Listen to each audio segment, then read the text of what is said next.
Well, I just finished the review for Major Blood, so Cobra's through. What do we do? Here's your look at the brand new Super 7 G.I. Joe Ultimate's Roadblock Heavy Machine Gunner.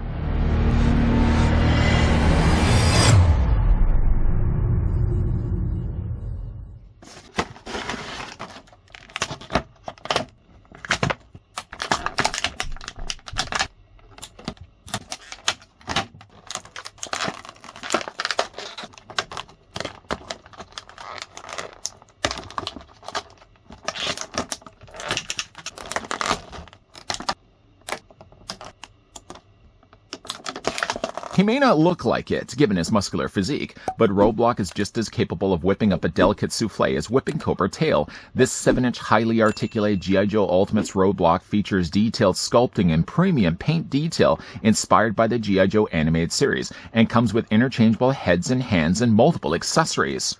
Well, luckily for Roadblock now, he's not having to battle a salad inside the pit of chaos.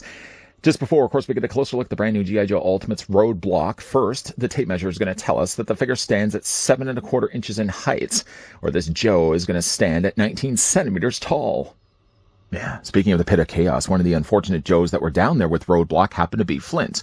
You can also see as well, like Flint's a good example to bring in, because Flint really suffered from poor paint applications, even lacking paint applications. Roadblock is such a better looking figure. In fact, he sets the bar pretty high to the levels of where Duke was, he part of the first wave. Sadly, no vines come included with Roadblock, but he gets a fair bit of stuff. First, the figure comes with some swappable hands. Now, I've taken the liberty of removing and changing some of the hands that the figure has right now. What I would have started with would have been just regular gripping hands. I happen to have changed this hand out for the other opposite hand to this. He comes with a trigger firing finger hand, good for the laser pistol, the blaster, and of course his more vintage style gun that he also comes included with as well. The figure also comes included with a larger C-grip hand, which would again be the mirror flip to this one here, good for holding the undercarriage of the vintage gun. The figure also comes included with a pair of closed fists. All that exciting? Not really all that exciting. And then the figure finally does come included with a pair of gripping hands. Of the things that, though, Roadblock can grip, the figure first does come included with a knife. The knife is a very soft plastic. In fact, taking it out of the plastic tray, I couldn't help but notice that the knife was a little bit more bent. Since then, though, that's the sound of a hairdryer, by the way. Since then, I've taken a few passes with the hairdryer, just tried to do my best to straighten out the blade. The blade itself is a little laughable. I mean, it's pretty thin. It looks more like a needle than it does a blade. It does, though, luckily have a place to store on Roadblock. You just lift up his arm and locate it on the side. He has himself a holster, which, looking at then the size of the holster and looking at the size of the blade, you can then understand why the blade was so small. Just slide that all in. And it was a little harder at times to kind of get that in there. In fact, it's actually still a little difficult. You really feel like you have to push a lot, put a little bit of pressure to get that in there. The figure also does come included with a pistol. Pistol molded here all in black plastic. There was a little fleck of plastic on there. I just scraped that off right now. Nice little gun. I mean, not one that I'm going to really display with Roadblock, but hey, how about that?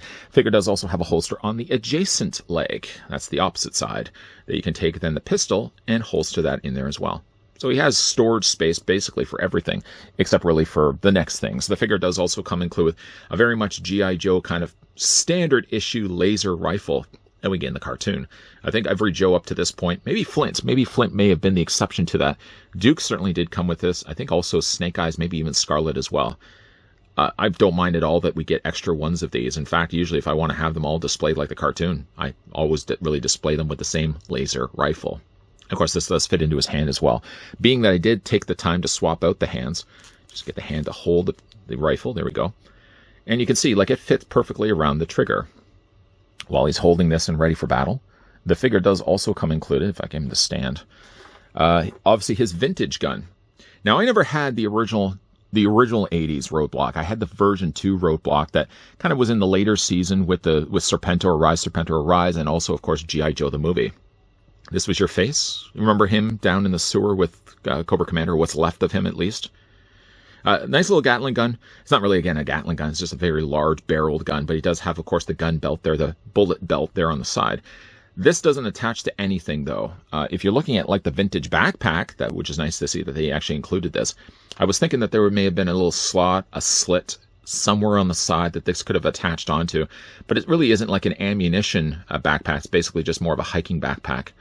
I feel like there was, maybe there was There was, I think, on the original vintage toy, a section that you could remove. Can you remove it on here? I don't feel like you can. It almost looks like you could detach it, but I think if I'm only going to pull it, it's probably going to break right off. Yeah, why is that? That seems like it's supposed to be a separate piece, and yet I can't pry that off. I'm going to leave it. I'm going to leave it the way that it is right now.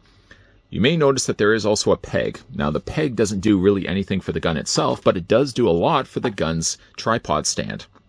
The original toy would have had this from the 80s as well. Now, there's a hole here on the top. You can take, obviously, the peg on the bottom. You already know where this is going. You can attach the two, just like that. Now, he has this larger, very large, destructive-looking gun now can be attached onto the tripod. Just, again, like the original vintage toy. What you can also do, too, is take that same hole, line it up to the peg that's on the back of the backpack, and that just slots in place. So it's storage space for everything. The backpack can also go on the back of Roadblock's back, if you could believe that, Jack. We're going to just go ahead and slide that off. Roadblock was all about rhyming as well. Like everything he said was always a rhyme. Go ahead and take the backpack. Now, the pack does have straps on the back. The original toy would have only had a peg here, and then that also would have gone very awkwardly into the back of a Joe. A lot less painful now. Obviously, the only thing you have to do is just take the straps, feed them up his arms, just like that on either side, and then just bring the arms around. The only thing it does, though, add is it adds some additional weight on the back of his body. Now, I already have a problem with Roadblock standing. I don't know what it is about his ankles. He just doesn't seem to balance all that well.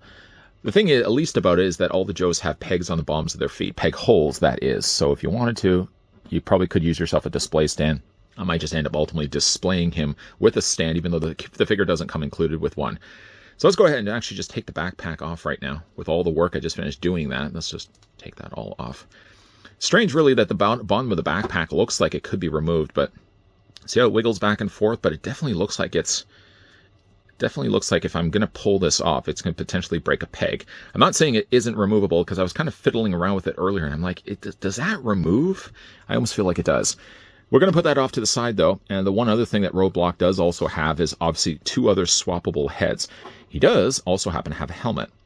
My only real issue with the helmet, though, is at least it's sized for the head, but I feel like if you're putting it on top of Roadblock's head as it is, just fit that over top of his ears, the way that these heads are hand-painted, I would imagine, or probably at least factory-painted, I would worry that that's going to scrape the plastic. Now, it also gives him a very laughably large-looking helmet. I feel like it's maybe a little too big. But again, like if you're putting it over top of his head, that's gonna, yeah, right there, you can see. It hasn't done it to the point where I'm worried about it, but you can see that, yeah, it's starting to scrape the paint on the sides of his ears. No go. Probably going to leave that off altogether. And it just happened to have come with this head sculpt, which is really weird, because you would think that they would have simply just given him an alternate head that would have already had the helmet. It would have benefited by two things. First of all, it would have made the helmet look a little bit more sized to his head and not as big as it is right now. And it also would have prevented scraping, as you can probably see. Is it there right now? It looks like there's a little bit, just a little nick on the side of his ear. That's problematic. There's a few other things that are a little problematic about this figure that we'll talk more about in a moment. By the way, though, the figure's defaulted head is one of the best of the three. Just a neutral expression for his face. If you like, though, your Roadblock to be more smiling as he's making a plate of gumbo, then he has this head sculpt also as well. Either one of these would be prime candidates for how I'm going to display the figure on the shelf.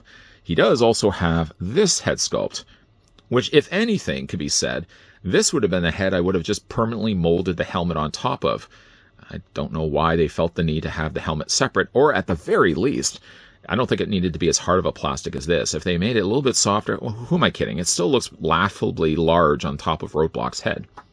If you did want to change out the head, it's just a case of holding onto the torso, just popping the head off. Now, I had a harder time, honestly, with Major Blood. We just recently looked at Major Blood here on this channel. It looks a little odd, decapitated Roadblock. Let's put the head back in place. This head was actually a lot easier to change out. It sits, though, admittingly, a little loose. I don't know why that's causing it such loosage, because simply, I mean, it's just attaching onto the ball socket. But there's a smiling Roadblock. Doesn't look at all like The Rock, does it? Anyways, though, for the rest of Roadblock's body, being that this is version 1 Roadblock, we have ourselves a camo printed tank top, and then very bright looking orange slacks. One problem, and this is a problem that you really will have to pay attention to, is the way they've handled the bandolier strap on the other side. First of all, he's got these little grenades, so don't pull these off. First of all, they're not removable. Second of all, you're going to blow everyone to kingdom come.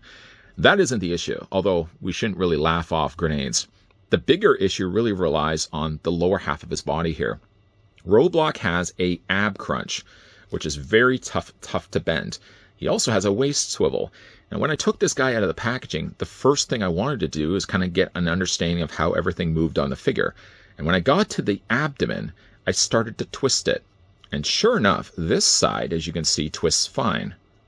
This side, on the other hand, actually, I don't know if you can see that or not. This bottom of the strap, on mine at least, is attached to the abdomen. I don't know if you can see that. If I pull this away, it looks like there's a little bit of glue or something. I could probably even just pull this away a little bit. But when I was first moving this around, these straps, maybe not as much this one, but this one here, stayed to the body. So when I started to turn it, it started to pull down below here where this is attached to the belt. Double check this before you start moving your Roadblock around. If it seems at all that it's attached down below, even if it's just a little bit of paint, even if it's just a little bit of glue, even if it's just a little bit of something that's keeping this attached to the rest of his body, make sure that this is separate. Because, of course, the moment you start to turn this, you're going to rip these right off. Again, all in all, a nice-looking figure. I'm glad to see that Roadblock got painted as much as he did. It only is more of a painful reminder that my all-time favorite G.I. Joe had to be Flint. It couldn't be anywhere else. Like, it couldn't have been, I don't know, Lifeline. I never really liked Lifeline. Which reminds me as well, I never picked up still the Super 7 G.I. Joe Ultimates Doc. Got to get my hands on Doc at some point. But why did it have to be such an inferior paint on Flint? Roadblock, though, again, sets the bar pretty high. It's right up there, I feel, with Duke. Now, for the figure's articulation, going back to the head that we changed out earlier, head's going to be on a ball joint, so it allows the head to rotate all the way around. The head can look up and look down, and it can also move back and forth as well. The waist, providing you're kind of cautious to where everything is attached, normally should be able to rotate back and forth. He does also have an ab crunch, but it's really stiff on this figure, and I don't want to start fighting things.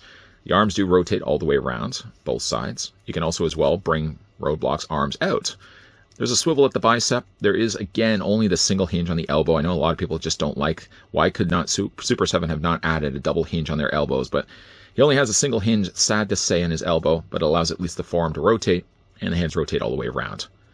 The legs split out, a little more on the tighter side. You can also as well take the legs and move forward, move them back. There's that swivel at the top of the thigh. Single hinge on the knee. No real rotation down below here for the lower leg, but there is at least rotation here for the boots. There's an ankle pivot up and down, and an ankle rocker back and forth. But something about, though, Roadblock, I don't know why, I can't seem to get him to stand straight and flat. I go back, I flatten out his feet as best I can get him. I mean, now the joints were really tight, though, on the figure when I took him out of the packaging. But he keeps wanting to either be angled up like this, or if I bring it down, then it angles too low. You almost kind of have to put him on the shelf and then just flatten out his feet when you do that. It just seems like Roadblock doesn't seem to stand all that well. Again, I'm probably going to have to bring back in a display stand, I think, when we get to the final looks of the figure. But all in all, despite that, and a little worrisome issues that I had maybe with the straps that he has on the front of his body, again, one of the best G.I. Joes we've got. I think right after Duke. Duke was still my favorite. I would say Roadblock right after that is my next favorite. Still wish, though, that they could have put as much effort and time that they did into Roadblock that they could have done also to Flint, Lady J. I feel like even Scarlet probably could have been a little bit better. Roadblock has one of the more cartoon accurate head sculpts, and I think his body works as well. Whether you had the original vintage toy in your collection, or like myself, you had version 2 Roadblock. And he was always really my favorite look for Roadblock because, again, like, that's the Roadblock during the Rise Serpentor Arise. That's also the more iconic Roadblock when he has to deal with what's left of Cobra Commander. I wonder what chances there are that Super 7 is going to release a G.I. Joe Ultimates of Honolulu West. That's who Roadblock then finds when he jumps on top of a Cobra truck, who ends up apparently being the trucks of Honolulu. Come on, Super 7, give us a Honolulu West. Funny enough, the original early episodes of the Sunbow series never really had Roadblock rhyming, but when he said stuff, it would always sound like he was ready to sing a song. Later, though, Roadblock seemed to adopt the rhyme, so I don't know why, like between version 1 and version 2 Roadblock, he learned the method of rhyming. Now, when it comes to this figure release, obviously this is version 1 Roadblock. I love the color scheme of him. It very much looks like he does in the cartoon. And accessory-wise, even though he really doesn't have anything you could really pinpoint and say, hey, I saw that in an episode, he has at least the things that the original vintage toy would have had. So if you like the large green gun and also the tripod, all of those things come packed along with this figure. It's still, though, strange that the bottom part of that backpack looks like it wants to come off. I didn't really want to fight it because I know the moment it broke, then I would say to myself, why would you have just done that? You should have just left it the way that it was. I'm glad, though, I got the chance to finally pick up Roadblock. Now, I wonder, though, if we're going to be getting Mutt and Junkyard. Those would be the other ones that were in the pit of chaos, along with Flint's. Certainly, guys, let me know down below in the comment section what you guys think of Roadblock. I would put him pretty high, honestly, of what we've gotten so far from Super 7 and G.I. Joe Ultimates. Roadblock would be more in the successful category, along with Duke, not the not-so-successful pile along with Lady J and Flint's.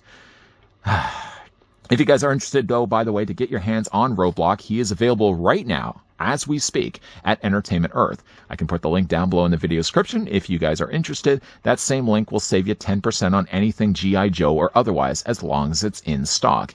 Let me know what you guys think of this figure. Let me know down below in the comments section. And what's your favorite G.I. Joe mini-series? I spent a whole lot of time talking about the Weather Dominator, but what's your favorite G.I. Joe miniseries? I know there's several to choose from. There's the Mass Device, the Weather Dominator, the Pyramid of Darkness, Arise Serpentor Arise, and of course there was also Operation Dragonfire. Operation Dragonfire was sort of the segue it went into the Deke series of G.I. Joe. That was a dark day for G.I. Joe cartoon fans.